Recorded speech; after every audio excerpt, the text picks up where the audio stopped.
Jazzcast Pros. This episode of Living the Front Seat Life podcast is sponsored by BIPOC PEEEEEK, breaking the stigma and silence and prioritizing needs. They're hosting the Mental Health and Communities of Color Conference on July 13th, 14th, and 16th in Rochester, Buffalo, and Syracuse, New York. Register for this incredible conference today at BIPOCparentvoice.org. Our experience with a mental hygiene arrest happened about a month and a half after the Daniel Prude incident, death, murder, some would say, came to light. And so having the police come to my house for a crisis situation with my child wasn't something I was going to do. And when they came to my door, I basically said that my child is home on the weekend, a serious mental health condition, and this is not criminal, this is psychiatric, and I need you to take it easy when you come in my house. And sure enough, they grab her and manhandle her and take her out with handcuffs and force her into the car. And so here I am with my baby. And that was re-traumatizing itself. Organizations often have advisory boards and task force, but we really don't have authenticity when it comes to parents leading strategy and leading some of the models. And that's what makes our project unique. It is a parent-led, caregiver-led model, particularly parents of color leading this strategy, which is different and new. Training providers, how do you work with families of color around mental health engagement? Welcome to Living the Front Seat Life. I'm your host, Kelly Marie, and I invite you to take this journey with me. We're going to be talking about all things mental health and emotional well-being. You see, I am a overcomer. If you are interested in figuring out the path for you to determine how and where you will drive your future, this is the place to be. We get to determine the ride. We may not get to determine the weather or who's on the road with us or if it's going to be a scenic route or not. But we are the drivers. So join me on this ride, living the front seat life.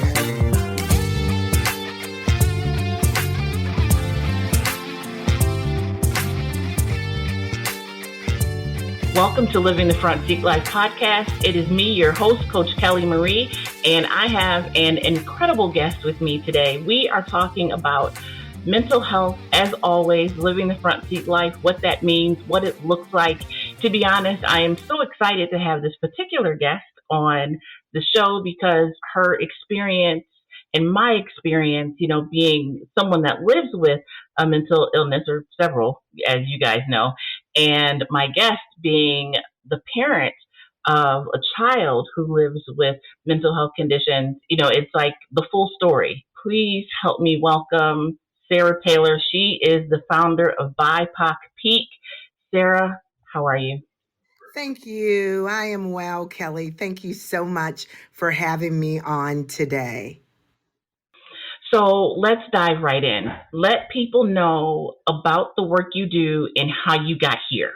Thank you. I will give an abbreviated version and just say that navigating the mental health system for a Black little girl, my daughter, my great niece, who I'm raising, who is 13 now, has been similar to my analogy of a Lifetime movie, reality TV show, Cops, Medea, Jerry Springer Show, all in one. Judge Judy, Judge Mathis.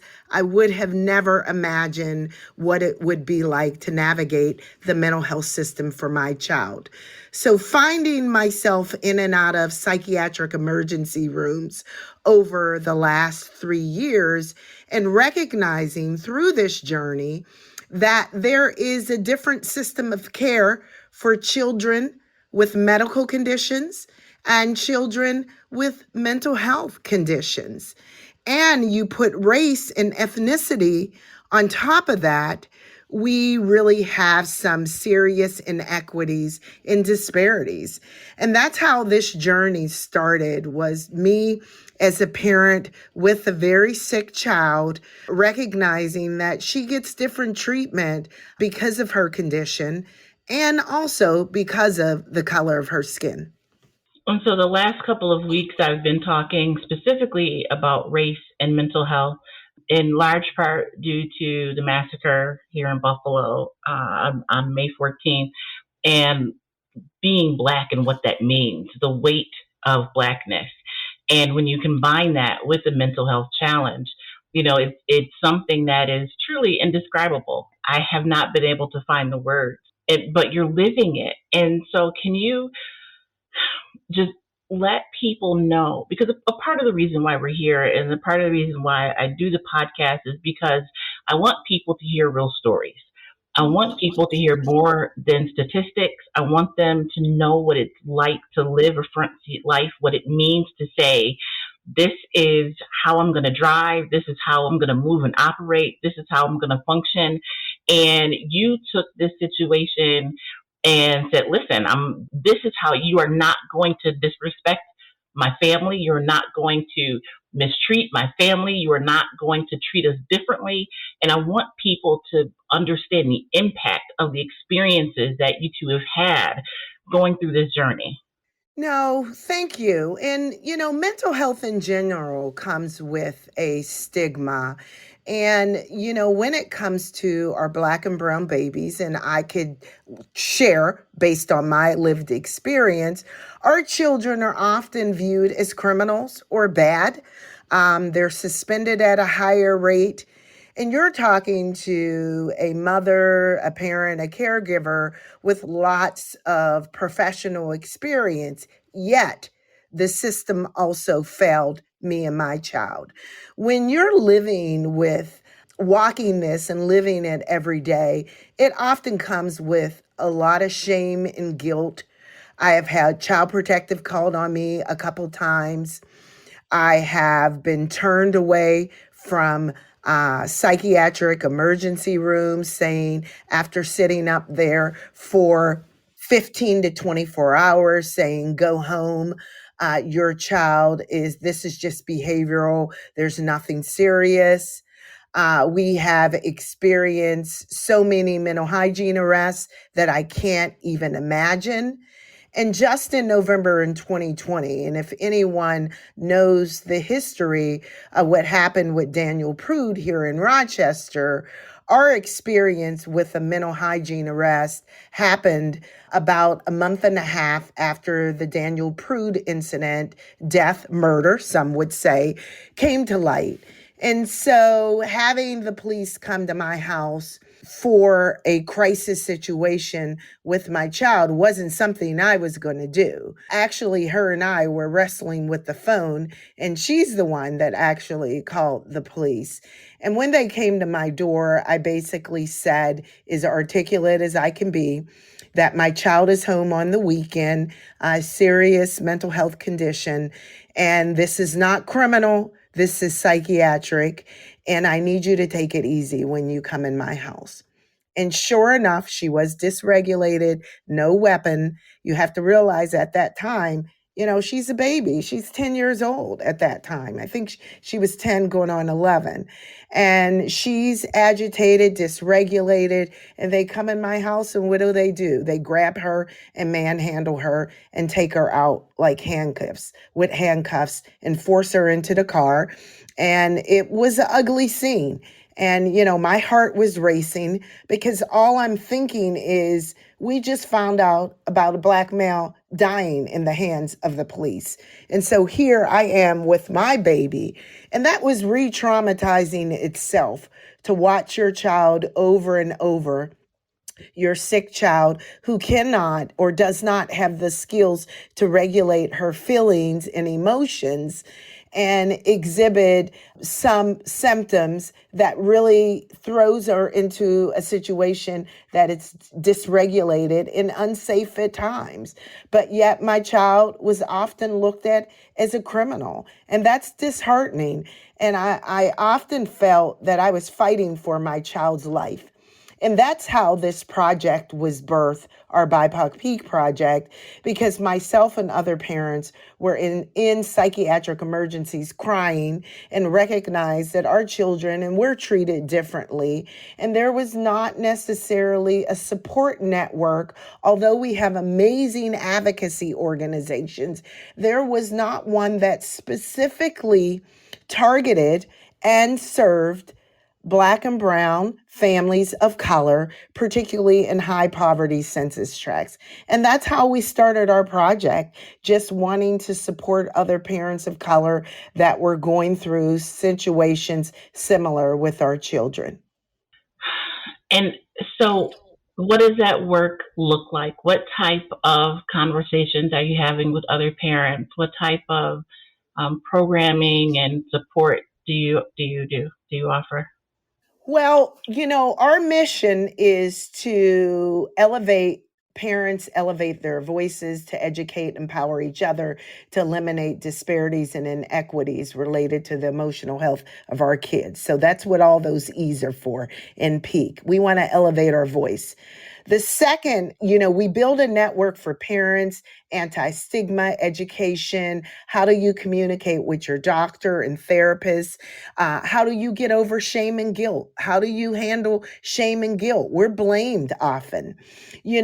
How do we get past the generational beliefs? We've often been taught that came from mommy's side of the family, not daddy's side of the family, or they're just bad or cutting up, or even from, ministries often saying, let's cast that demon out. So we want to combat some of those beliefs and chains of thoughts and negative communication to offer parents strength-based communication and advocacy. Because when you look at some of the mental health advocacy strategies and groups, you don't often see parents of color around the table. We are active. We just don't have an organized effort that is focused on elevating our voice. And the second strategy we have is to impact change across the behavioral health systems to really push for equity. There's not a lot of clinicians of color when you look at community mental health centers serving large numbers of children of color, when you look at staffing, when you look at the suspension rate, when you look at who leaves the mental health system and goes to the criminal justice system. Even when we talk about the suicide rate that's at a national high among Black children right now. So we also want to change systems to build equitable practices through the lens of racial equity. Organizations often have advisory boards and task force, but we really don't have authenticity when it comes to parents leading strategy and leading some of the models. And that's what makes our project unique. It is a parent-led, caregiver-led model, particularly parents of color leading this strategy. And we also train providers how to work with us, which is different and new. Training providers, how do you work with families of color around mental health engagement? It needs to look different through the lens of equity. We want to push culturally responsive care, and that means we got to train providers. What they learn in school, whether it's a doctor, a clinician, is not necessarily designed for our children and our families. So we are here to change systems, and that starts with the people caring for our children.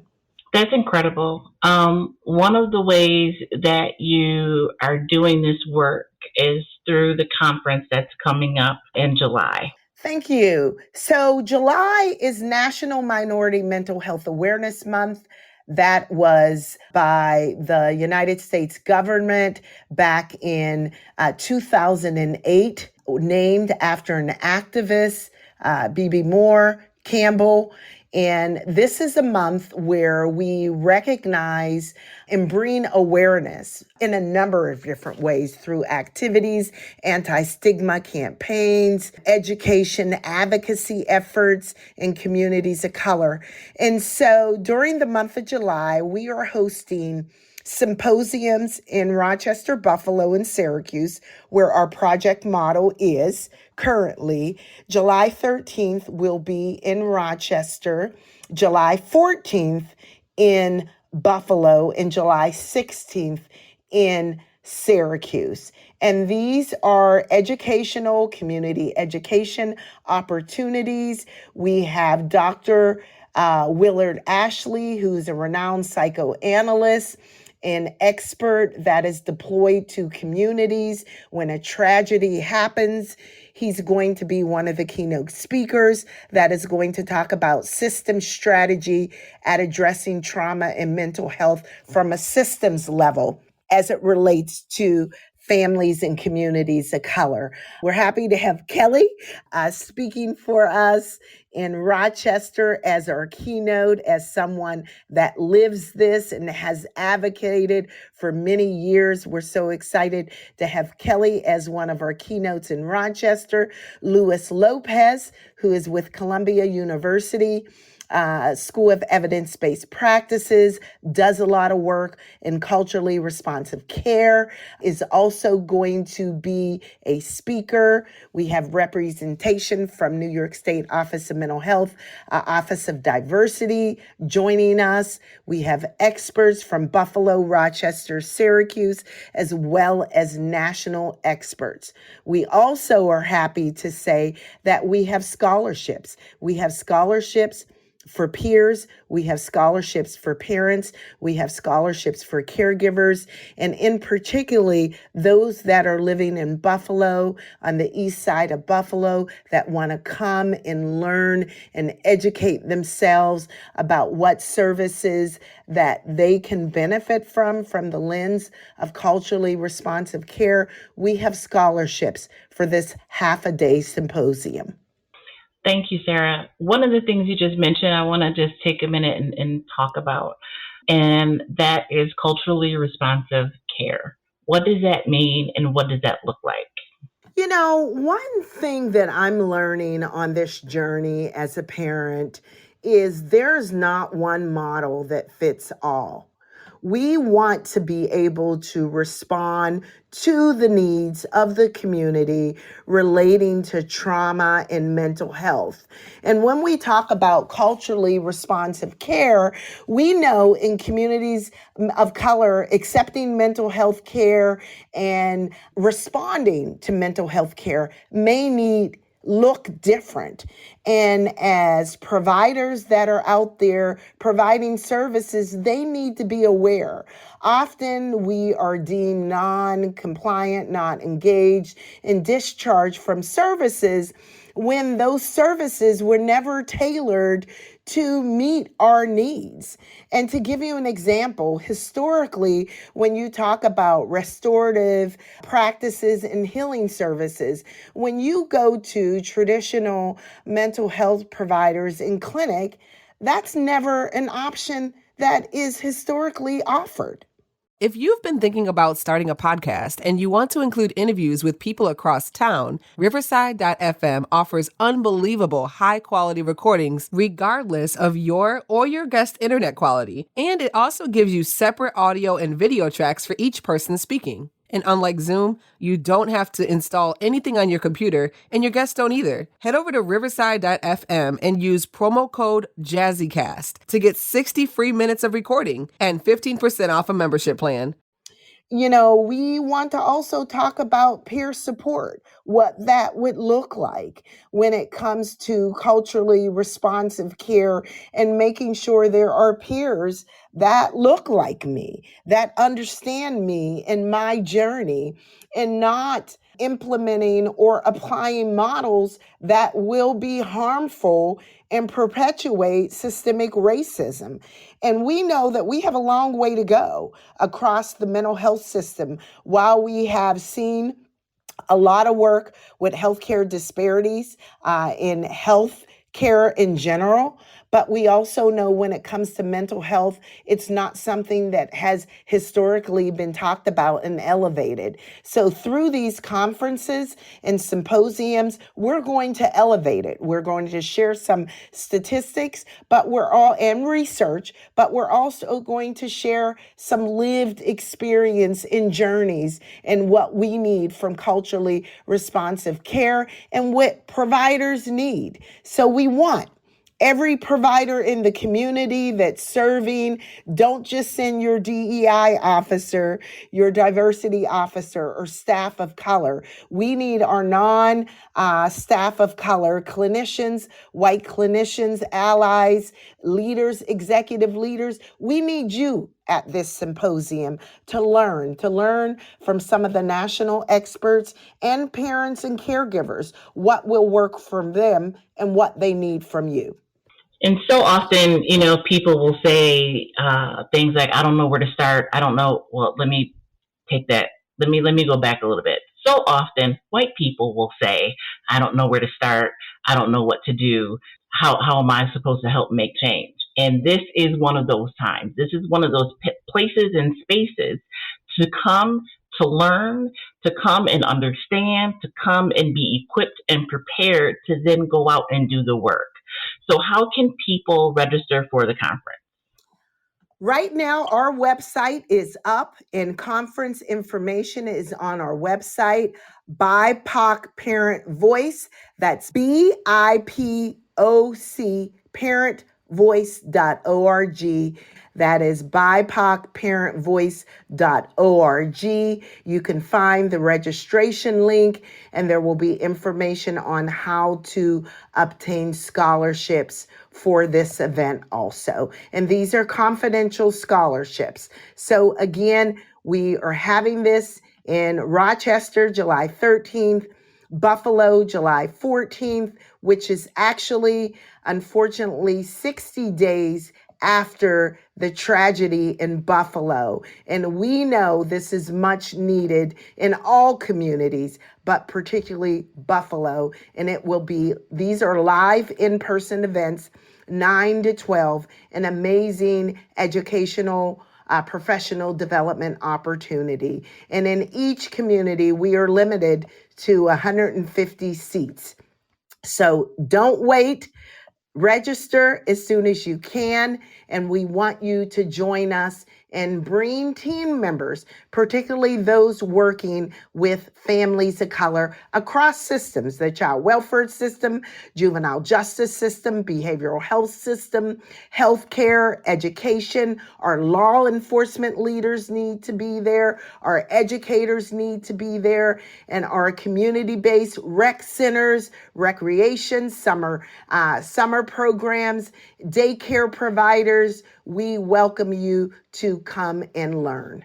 If you work with youth or parents of youth, this is the place for you. This is an opportunity, and I'm using that word purposely. This is an opportunity like you'll never see.